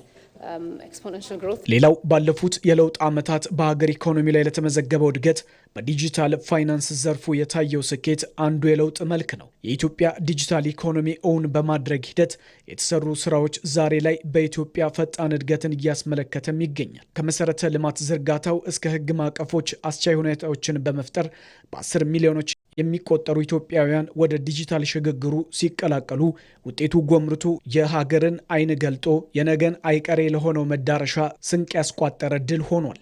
ይህም በተቋማትና በዜጎች መካከል አካታችና ፈጣን ፍሰት ያለው ዲጂታል ፋይናንስ እንቅስቃሴ እንዲኖርም አድርጓል። Digital transformation is changing how markets function. የዲጂታል ለውጥ ገበያው እንዴት እንደሚመራ፣ ተቋማት እንዴት እንደሚሰሩ ብሎም እንዴት ዜጎችና ድርጅቶች አገልግሎት እንደሚያገኙ አሳይቷል። ኢትዮጵያ ከተበጣጠሰ አሰራር ወደ ተሻለ ትስስር ያለበት ኢኮኖሚ ሞዴል ነው የተለወጠችው። ዲጂታል ደግሞ የዛ ሽግግር ማዕከል ነው። ዲጂታልን መረዳት ያለብን እንደ ሴክተር ብቻ አይደለም፣ የኢኮኖሚ ሽግግሩ ቁልፍ ምሰሶ እንደሆነ ማመን ያስፈልጋል። ዘመናዊ ኢኮኖሚ እድገት እውን የሚሆነው ትስስር ባለው ስርዓት ነው። መዋቅራዊ ለውጥ ገበያና ውድድርን ይፈጥራል። የዲጂታል ስርዓቱ ደግሞ የነዛን ገበያ ከተቋማትና አገልግሎት ሰጪዎች ግብይት ጋር በቀላሉ ያስተሳስራል። ይህ መሆኑ ታዲያ ዜጎችና ተቋማት በቀላሉ በእድገት ገበያው ላይ እንዲሳተፉ በሩንም ከፍቶላቸዋል። የዘርፉ መዘመን ደግሞ ተቋማትና ዜጎች ኢኮኖሚያዊ ግንኙነታቸው የተሳለጠ አካታችና ፈጣን እንዲሆንም አስችሏል። So the question is not whether digital is useful. አሁን ጥያቄው ዲጂታል ይጠቅማል ላይጠቅምም አይደለም። ዲጂታል ከሰፊው ገበያ ስርዓት ጋር ያስተሳስራል። እንዴት የዲጂታል ስርዓቱ የኢኮኖሚ አሰራሩን ይለውጣል የሚለውን ስናይ 4 ነገሮችን እንመለከታለን። የመጀመሪያው ገበያ ላይ የሚኖረውን የመረጃ ሚዛናዊነት ችግር ይቀርፋል። መተማመን፣ የመረጃ ተደራሽነትን ያሳድጋል። ሁለተኛው የገበያ ተሳትፎን ይጨምራል። ፈተናዎችን በመቀነስ ግለሰቦችና ተቋማት በገበያ የበለጠ እንዲሳተፉ እድልም ይከፍታል። ሶስተኛው ግብይትን በማፋጠን አገልግሎትን ተደራሽ ያደርጋል። በቀላሉ ተገማሽ ገበያን ይፈጥራል። የመጨረሻው በተቋማት መካከል በገበያ ላይ ትስስርን ያጠናክራል። ለምሳሌ የዲጂታል ክፍያ በሰዓት አሊያም በቀናት ይዘገይ የነበረውን ሁኔታ ዛሬ በሰከንዶች ውስጥ መሆን ችሏል። ሌላው ፋይዳ ነው። ዜጎች በቀላሉ በኢኮኖሚው ላይ መደበኛ ቢዝነስ ተሳትፎ ለማድረግ ሲፈልጉ ጊዜና ወጪ እንዲቀንሱም ያደርጋል። የኢትዮጵያ ኢኮኖሚ ሪፎርም በርካታ ስኬቶችን ማስመዝገብ የቻለ ለበርካቶች ምሳሌ መሆኑን ዓለም አቀፍ ተቋማት ጭምር ምስክርነት እየቸሩትም ይገኛል። በተለይም ግዙፍ የልማት ስራዎችን በራስ አቅም ማከናወንና በታዳሽ ኃይል ልማት ኢትዮጵያ የምትሰራው ስራ ለዓለም ምሳሌ እየሆነ ይገኛል። ፈታኝ ዓለም አቀፍ ሁኔታዎችን ተቋቁሞ የኢትዮጵያ ኢኮኖሚ ማንሰራራትም ከነጠላ አሃዝ ወደ ባለ ሁለት አሃዝ እድገት ማስመዝገብ መቻሉ ለዚህ አስረጅም ነው። ኢትዮጵያም በእነዚህ የሪፎርም ዓመታት ከ130 ሚሊዮን ሕዝብ በላይ ይዛ ኢኮኖሚያዊ ሪፎርሙን በአግባቡ መምራት መቻሏ ደግሞ ሌላው አስገራሚ ክስተት መሆኑ ነው። Despite a challenging and uncertain global environment, ዓለም አቀፋዊ ሁኔታው ፈታኝና ተገማች ባይሆንም የኢትዮጵያ ኢኮኖሚ እድገት በአህጉሩ ጠንካራ ኢኮኖሚ እያስመዘገቡ ካሉት መካከል ይገኛል። አሁንም እየተደረገ ያለው የማክሮ ኢኮኖሚ ለውጥ ስኬታማና ተስፋ ሰጪ ሆኗል። ኢትዮጵያ በፋይናንስ ዘርፉ ያደረገችው ለውጥ ውጤት አምጥቷል። 130 ሚሊዮን በላይ ህዝብ ይዞ ይህንን የኢኮኖሚ ሽግግር ማድረግ ለሌሎችም እንደሚቻል ማሳያ ነው። የኔን ምልከታ ላጋራችሁ ፈልጋለሁ። በኢሲኤ በርካታ ኮንፈረንስ እናደርጋለን። አብዛኞቹ እዚህ አሉ። ብዙ ጥያቄ ይጠይቁኛል። በኢትዮጵያ የተደረገውን ለውጥ ፍጥነት በማየት ኢትዮጵያ ገንዘቡን ከየት አመጣች? ማን ነውስ የሚሰራው? የሚሉ ጥያቄዎች ናቸው። አንዳንዴ መልስ የለኝም፣ ግን እኔም ወደዚህ ስመጣ ተገርሜያለሁ። አንድ ቀን ጠቅላይ ሚኒስትር አብይን አገኘቻቸው። እኔም ምን እየተደረገ እንደሆነ ጠይቄያቸዋለሁ። እሳቸውም የእያንዳንዱ ግብር ከፋይ ዜጋ ገንዘብ የት እንደዋለ ነው የነገሩኝ። ይህ ርዕይ ያለው መሪ የሚያደርገው እንደሆነ ከዛ ጊዜ ጀምሮ ተረድቻለሁ። ኢትዮጵያ ተግባራዊ እያደረገች ያለችው የዲጂታል ኢኮኖሚ ግንባታ መሬት የወረደ ስኬት እያስመዘገበ የፊት ጉዞውንም ቀጥሏል። ይህ ሲሆን የፋይናንስ ዘርፉ ከዲጂታል አሰራሩ ጋር የፈጠረው ምርታዊ ጥምረት ምልዓተ ሪፎርሙ መዋቅራዊ ለውጥ ትርጉም እንዲኖረው አድርጎ ሀገርን ከኢኮኖሚው ስብራትም ታድጎ አዲስ ፍኖት የሚቀድና ከዕዳ ቀንበር አውጥቶ በዓለም አቀፍ ደረጃ ሚና የሚኖረው ስኬት እንዲመዘገብም አስችሏል። ኢትዮጵያ በለውጥ ዓመታት የጀመረቻቸው የመሰረተ ልማት ግንባታ በዘፈቀደ ከሚደረግ እቅድ ወጥቶ ፍትሐዊነትን፣ ኢኮኖሚያዊ አዋጭነትንና ጥብቅ የፋይናንስ ስርዓትን ወደ ተከተለ ስልታዊ ምዕራፍ አሸጋግሮታል።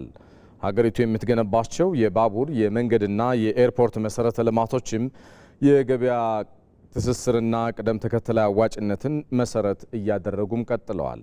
ይህ አህጉራዊ እሴትን ወደ ላቀ ደረጃ ለማሸጋገር በር የከፈተ እንዲሆንም አቅም ፈጥሮለታል። በጉዳዩ ዙሪያ ባልደረባችን ሂሩት እምቢያለ ተከታዩን ይዛለች። ኢትዮጵያ ባለፉት 8 የለውጥ ዓመታት የመሰረተ ልማት ግንባታና የአጠቃላይ ኢኮኖሚ እድገት ጉዞዋን ለዘመናት ከዘለቀው ታሪካዊ ምኞትና እቅድ ባለፈ ወደ ተጨባጭ ስርዓት ወዳለውና ስትራቴጂያዊ አፈጻጸም ማሸጋገር ችላለች። የለውጡ መንግስት የተከተለው የፋይናንስ ስርዓት ግልጽ መርህና ተቋማዊ አቅምን የማጣጣም ቁርጠኝነት መሰረተ ልማቶችን ወደ ቀጣይነት ያለው ሀገራዊ እሴትና ለትውልድ ተሻጋሪ ሀብትነት እየቀየራቸው ይገኛል። በተለይም የቴሌኮም ዘርፉን ለውድድር ክፍት በማድረግና የዲጂታል ክፍያ ስርዓትን በማስፋፋት የዲጂታል ትራንስፎርሜሽኑን ስፋትና ፍጥነት 130 ሚሊዮን ህዝብ ላላት ሀገር ከይቻላል ጥያቄ ወጥቶ የህልውና ጉዳይ መሆኑ በተግባር መታየቱ እስከ ዛሬ ስለምን አልተቻለም የሚል ቁጭት እስከ መፍጠር ደርሷል። በኢትዮጵያ ታከናውናለች ጉባኤ እነዚህ ወቅታዊና ሀገራዊ ግኝቶች ይበልጥ ዘልቀው ስለሚጸኑበት እምርታዊ ሂደቶች ነገን የዋጀ ለትውልድ የተዘጋጁ ስንቆች ስለመሆናቸው አስረጃ አድርጎ ቀርቧል። ሀገር ቆጥራ የጀመረቻቸው ከዕዳ ወደ ምንዳ የሚያሻግሩ ፕሮጀክቶችና ተቋሞች በስኬት የበለጸጉ ሆነው የሀገርን ተስፋ አለምልመዋል። የለውጡ መንግስት ካካሄደው መዋቅራዊና የፋይናንስ ስርዓት ሽግግር ለትውልድ ዕዳ የነበሩ ዛሬ ላይ ግን አንጸባራቂ ትርፋማ ወደ መሆን ያሳዩት ሽግግር ለዚህ ማሳያ ነው። ከተንዛዙ የውጭ ዕዳዎችና ከተጓተቱ ሜጋ ፕሮጀክቶች ቀውስ ወጥተው ወደ ተጨባጭና ዘላቂ ሀገራዊ እሴት የተደረገው የለውጡ ፍሬ ዛሬ ላይ የሀገር ግንባታ ካስማ ወደ መሆን ተሻግሯል። The state completely shifted to a disciplined enabler. መሰረተ ልማት የሀገር ግንባታ ዋነኛው ምሰሶ ነው። በተለይም በለውጡ መንግስት የመደመር ፍልስፍና ውስጥ ልዩ ትኩረት ከተሰጣቸውና ስትራቴጂካዊ ከሆኑ ጉዳዮች መካከል ቀዳሚ ስፍራውን ይይዛል። ኢትዮጵያ አሁን ላይ ሙሉ በሙሉ በአይን የሚታይና የሚዳሰስ ተጨባጭ ለውጥ ላይ የምትገኝ ሲሆን በዚሁ የመደመር ፍልስፍና መሰረት ምን መስራት እንዳለባትና ወዴት እየተጓዘች እንደሆነ በግልጽ አስቀምጣለች። በዚህ ጉባኤ ላይ የተለያዩ አካላት እንዳነሱት በፋይናንስ ዘርፍም ሆነ በሌሎች መስኮች የተመዘገቡ ስኬቶች በሙሉ በትጉ ስራ የተገኙ ተጨባጭ ድሎች ናቸው። በተለይም ባለፉት 8 የለውጥ ዓመታት ሀገራዊ ፕሮጀክቶች የተፈጸሙበት ፍጥነትና ጥራት እጅግ አስደናቂ የሚባል ሲሆን ለዚሁ ታሪካዊ ስኬት ደግሞ ሀገራዊ የሪፎርም እርምጃ የማይናወጥ ትልቅ መሰረት ጥሏል። የኢትዮጵያ የመሰረተ ልማት ጉዞ ለዘመናት ከዘለቀው ሀገራዊ ትልም ተነስቶ በትጉህና ግልጽ መርሆች እየተመራም ይገኛል። ይህ መዋቅራዊ ለውጥም መሰረተ ልማቶችን ወደ ቀጣይነት ያለው ሀገራዊ እሴትና የሚያመጡት ውጤት ለትውልድ ተሻጋሪ ሀብትነት እየቀየራቸው ይገኛል። Building rail for a vast country like Ethiopia እንደ ኢትዮጵያ ላሉ በማደግ ላይ ለሚገኙ ሀገራት የባቡር መስመር ዝርጋታ እጅግ ወሳኝ መሰረተ ልማት ነው። ነገር ግን የፕሮጀክቶችን አተገባበር ውጤታማ በሆነ መንገድ ለመወሰን የባቡር መስመሮቹ የሚፈጥሩትን የገበያ ትስስርና ያላቸውን ሁለንተናዊ ፋይዳ በቅደም ተከተል ማስቀመጥ ይገባል። በተመሳሳይ መልኩ በተለያዩ ክልሎች የሚገነቡ የኤርፖርት መሰረተ ልማቶችም ለሁሉም አካባቢዎች ሊያስፈልጉ ቢችሉም ግንባታቸው ፍትሐዊነትና አዋጭነትን መሰረት ያደረገ ሊሆን ይገባል።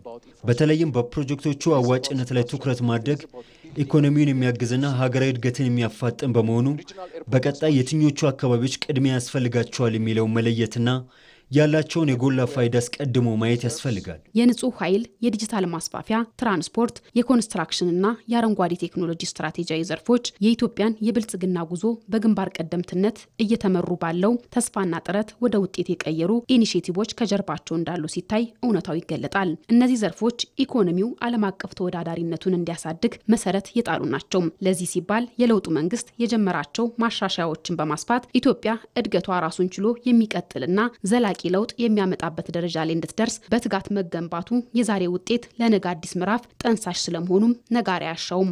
What does this historical analysis, the current reform government, what does it informs us?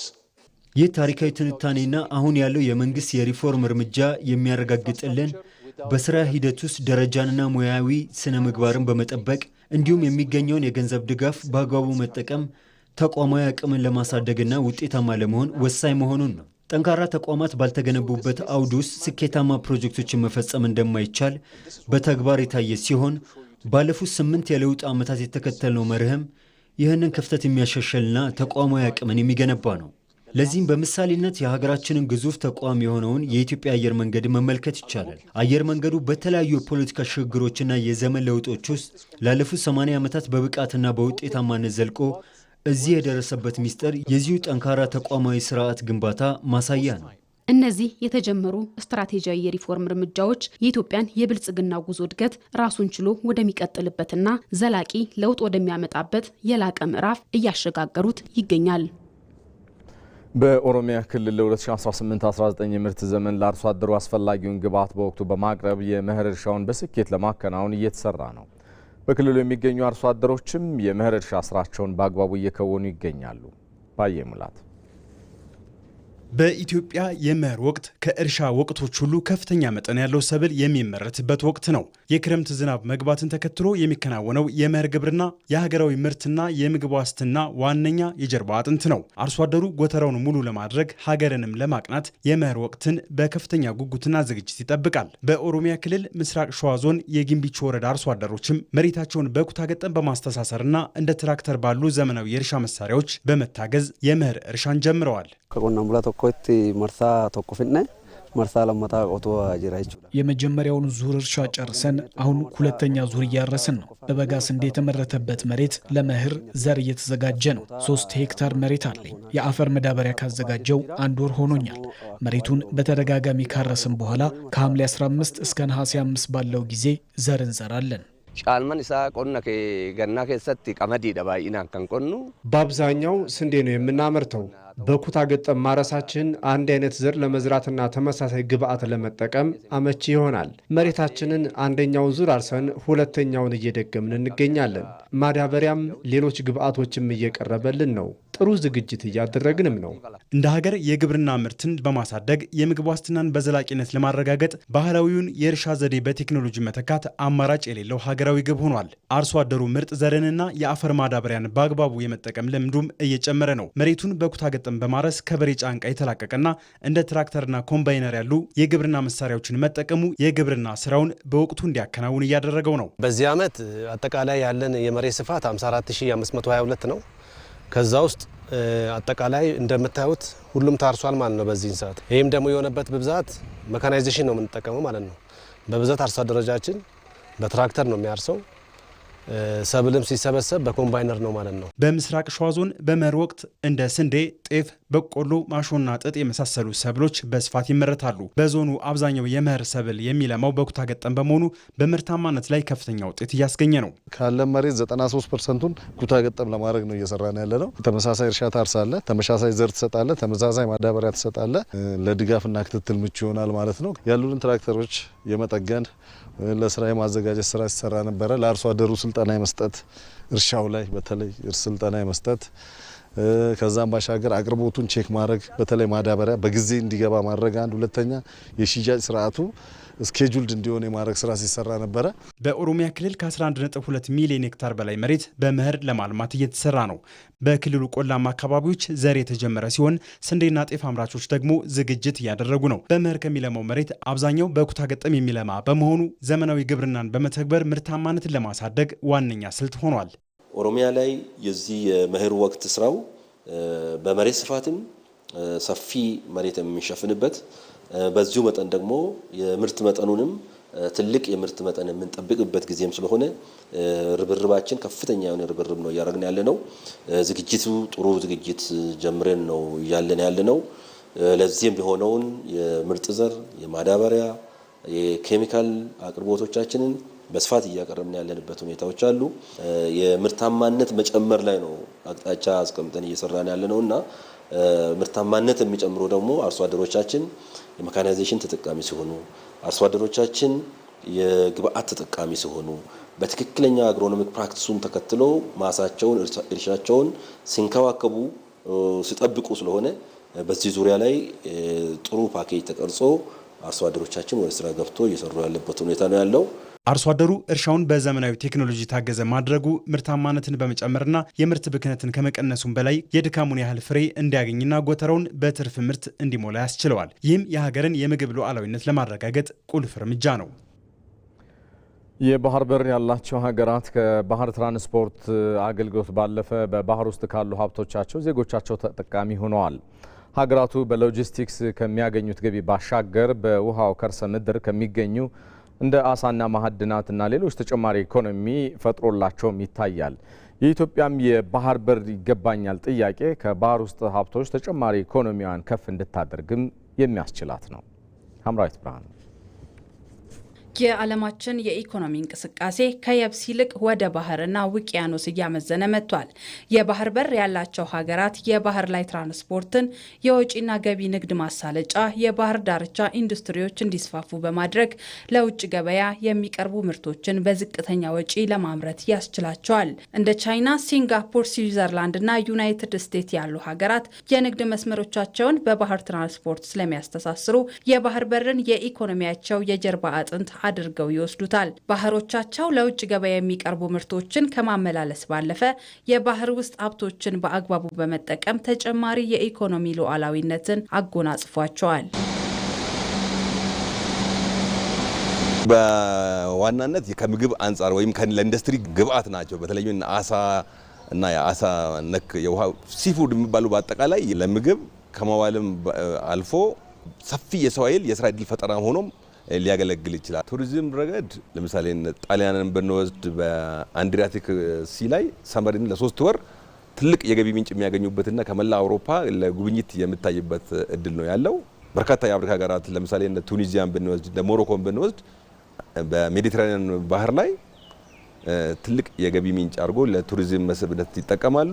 በውቅያኖሶች ውስጥ የሚገኙት የተፈጥሮ ሀብቶች ወይንም ሰማያዊ ኢኮኖሚ ለሀገር ውስጥ ምርት እድገት፣ ለዜጎች ብልጽግናና ለጥናትና ምርምር ያላቸው አስተዋጽኦ እጅግ ከፍተኛ ነው። በተለይም ከምግብ ዋስትናን በሰፊ ማረጋገጥ መቻል ቀላል ነገር አይደለም። ወደ ኢንዱስትሪ ቀይሮ በቱና መልክ በተለያየ መልክ ለዓለም የገቢ ምንጭ አድርጎ መጠቀም ያስችላል። አዳዲስ ዝርያዎችን የማግኘት እንትኑ በጣም ሰፊ ነው።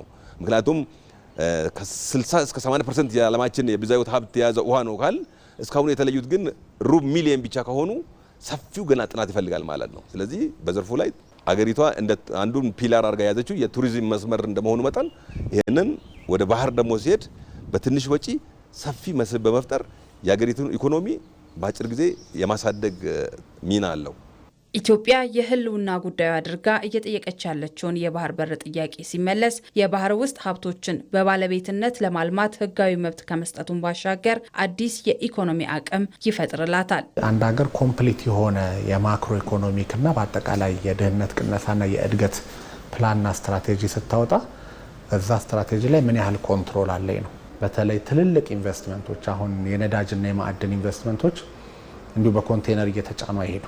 ባህር በርና ፖርት አክሰስ ሲኖርህ ኢንቨስትመንትና የማኑፋክቸሪንግ ዘርፉ ተወዳዳሪነት ላይ ኤክስፖርት ማርኬት ተወዳዳሪነት ላይ ምንም የማያጠያይቅ ከፍተኛ የሆነ አስተዋጽኦ አለው። ትልቁ ግን የኢትዮጵያ ኮስት ከሌሎች የሚለየው ሎጂስቲክስን ኮስታችንን አወረድም ማለት ምናልባት ትልቅ ኢንዱስትሪያል ፓወር ሃውስ የመሆን ፖቴንሻላችንን እውን እየሆነ ይመጣል። ስለዚህ ቀጥተኛ የሆነ እንዲያውም ኢንዳይሬክት ሳይሆን ቀጥተኛ የሆነ የሀገር ኢኮኖሚ ማንሰራራትና እድገት ላይ አስተዋጽኦ ይኖረዋል።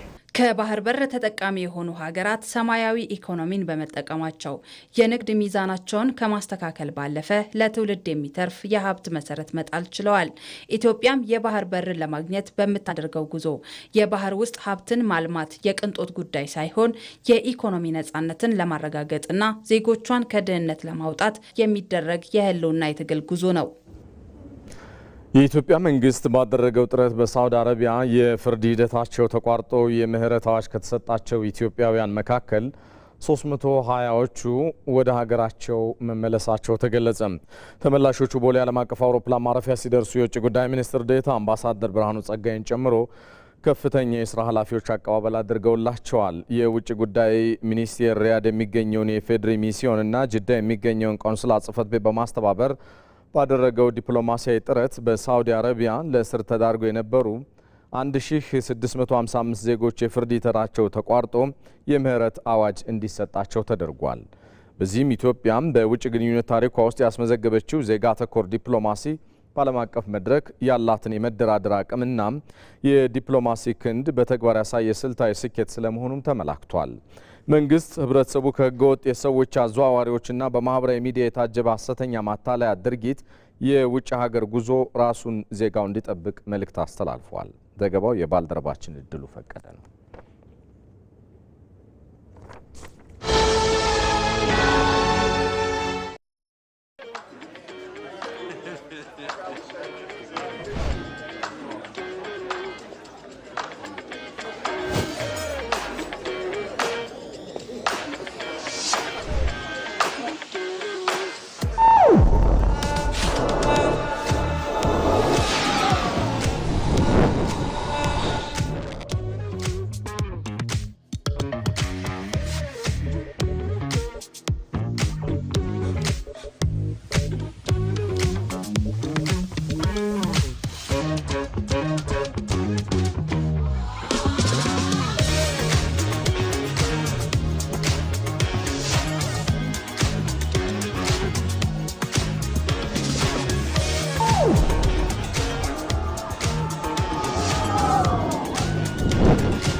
በቴሌብር ሂሳባችንን በቀላሉ ስንጋራና ጉርሻ ስንሰጥ እንዲህ ነን። ቴሌብር።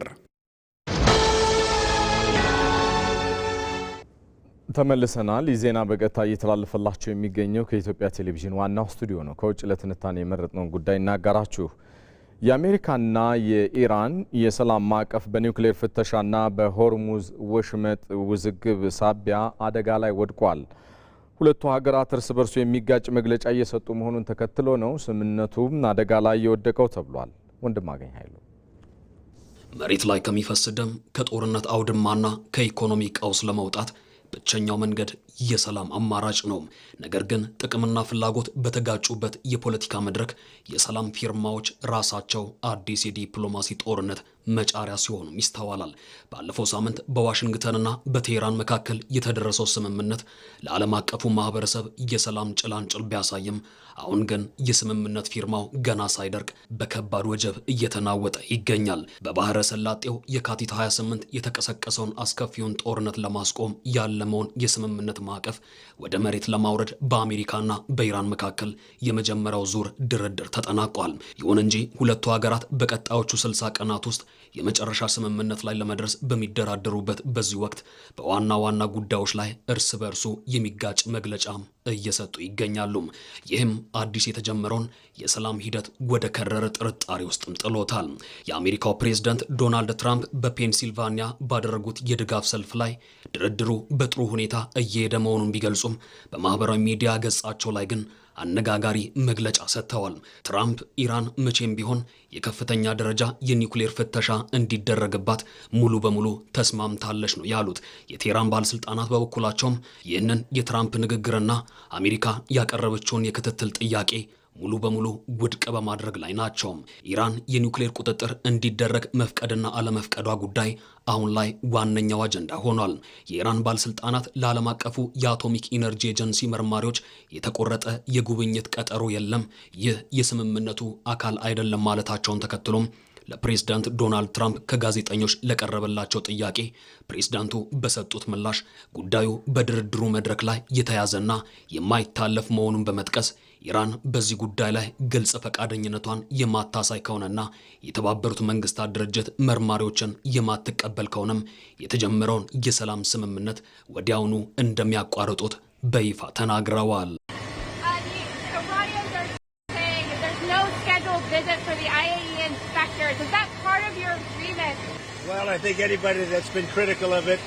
ይህ ጉዳይ በድርድሩ መድረክ ላይ የተያዘና በምንም ተአምር የማይታለፍ ቀይ መስመር ነው።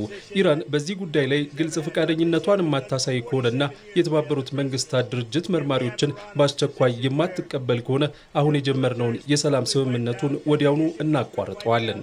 ይህ በትራምፕ በኩል የተሰጠው ጠንካራ ማስጠንቀቂያ ጉዳዩን ልዩ ትኩረት እንዲያገኝና የድርድሩን ቀጣይ ዕጣ ፈንታ በጥርጣሬ ውስጥ እንዲወድቅ አድርጎታል።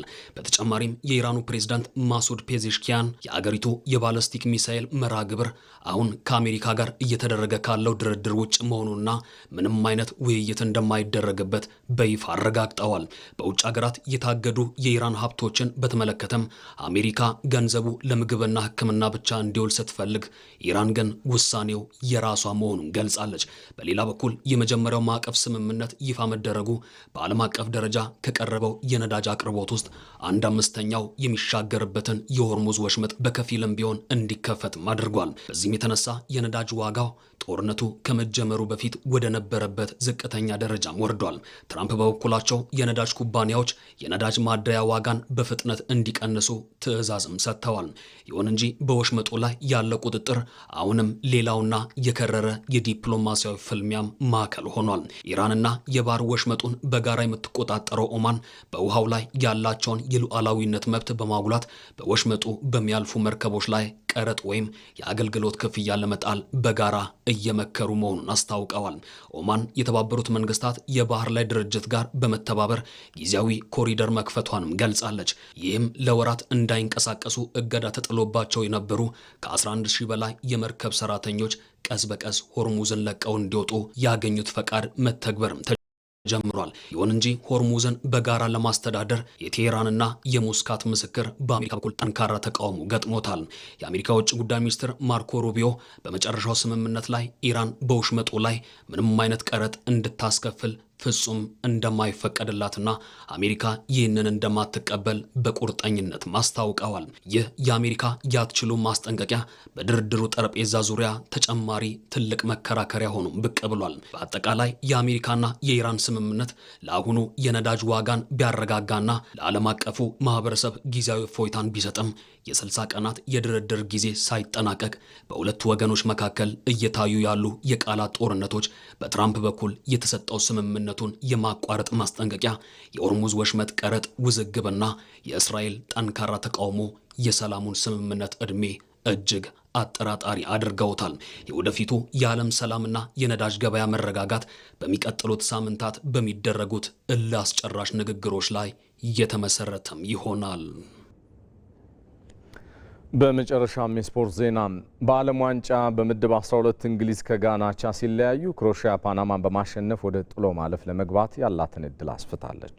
አዲስ የሸዋስ የእንግሊዝና የጋናን ጨዋታ ከ63 ሺህ በላይ ተመልካቾች በቦስተን ስታዲየም በደመቀ ድባብ ጨዋታውን ቢጀምሩትም ሜዳ ላይ የታየው ግን ለእንግሊዝ ደጋፊዎችም ሆነ ለሻምፒዮናነት ግምት ለሰጧት ስጋቱ ውስጥ የጣለ ነው። በቶማስ ቱሄል የምትመራው እንግሊዝ ከ78 በመቶ በላይ የኳስ ቁጥጥር ቢኖራትም ከዚህ ውስጥ ሶስቱ ብቻ ናቸው ኢላማቸውን የጠበቁት። በ5 ተከላካዮች የተገነባው የካርሎስ ኪሮሽ ቡድን አስፈሪውን የሶስቱ አናበስትን የፊት መስመር ሙሉ በሙሉ አሽመንምዶታል። በዓለም ዋንጫው የምድብ 12 ሁለተኛ ጨዋታ ታላቅ ግምት የተሰጣት እንግሊዝ በጥቋቁር ከዋክብቱ ብርቱ ፈተና ገጥሟታል።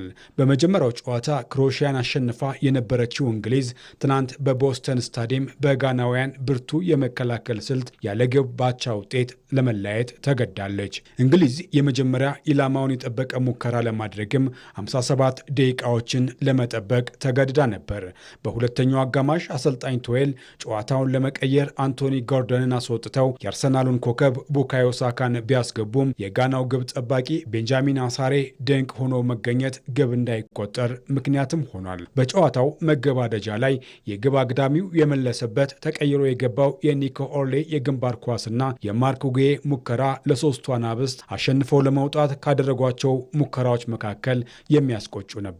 ጨዋታው ያለ ግብ መጠናቀቁ ብቻ ሳይሆን በዕለቱ ዳኛ ሳይድ ማርቲኔዝ የተወሰነው ውሳኔም መነጋገሪያ ሆኗል። በጨዋታው መገባደጃ ደቂቃዎች ላይ የእንግሊዙ ተከላካይ ኤዝሪ ኮንሳ በጋናው አጥቂ ፕሪንስ ኮዋቤ አዱ ላይ ሳጥን ውስጥ የሰራው ጥፋት ግልጽ የፍጹም ቅጣት ምት የሚያሰጥ ቢሆንም ዳኛው ጨዋታውን እንዲቀጥል ፈቅደዋል።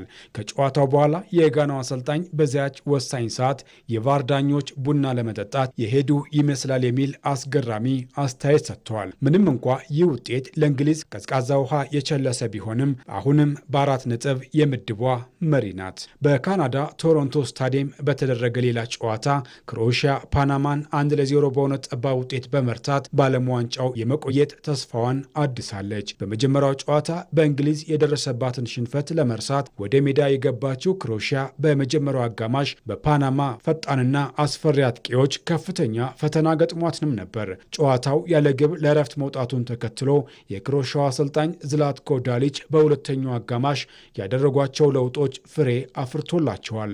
በ54ኛው ደቂቃ ላይ ተቀይሮ የገባው የኦሳሱናው አጥቂ አንቴ ቡዲሜር ከጆሲፕ ስታኒቪች የተሻገረለትን ኳስ መረብ ላይ በማሳረፍ የ2018ቱን የዓለም ዋንጫ የፍጻሜ ተፋላሚዋን ወደ ቀጣዩ ዙር የማለፍ ተስፋዋን አለምልሟል። ፓናማዎች በዓለም ዋንጫው ለመቆየት የአቻነት ግብ ፍለጋ ተደጋጋሚ ሙከራዎችን ቢያደርጉም የጨዋታው ኮከብ የሆነው የክሮኤሺያው ግብ ጠባቂ ዶሚኒክ ሊቫኮቪች አስደናቂ የሆኑ ኳሶችን በማዳን የፓናማን ተስፋ ጨልሟል። የክሮኤሺያ ድል ለቡድኑ አምበል ሉካ ሞድሪች የወርቅ ምዕራፍ የተጻፈበትም ነበር። የ40 ዓመቱ ኮከብ ለሀገሩ 200ኛ ዓለም አቀፍ ጨዋታውን በማድረግ በዓለም እግር ኳስ ታሪክ ይህንን ክብር የተቀዳጀ 4ኛው ተጫዋችም ሆኗል። ይህ ውጤት የክሮኤሺያን ተስፋ ሲያለመልም ፓናማን ከዓለም ዋንጫው አሰናብቷታል። በምድብ 12 እንግሊዝ፣ ክሮኤሺያና ጋና እኩል የማለፍ ዕድል መያዛቸው ቀጣይ የሚደረጉ ጨዋታዎችን አጓጊ አድርጓቸዋል። የተወደዳችሁ ከኢትዮጵያ ቴሌቪዥን ዋናው ስቱዲዮ በቀጥታ ስርጭት ተከታተሉት የነበረው የዛሬ ረቡዕ ዜና ኢትዮጵያ ይህንን ይመስል ነበር። ኢቢሲን ምርጫችሁ አድርጋችሁ አብራችሁን ስለዘለቃችሁ እናመሰግናለን። ሰለሞን ኃይለ ኢየሱስ ነኝ። በሰላም ዋሉ።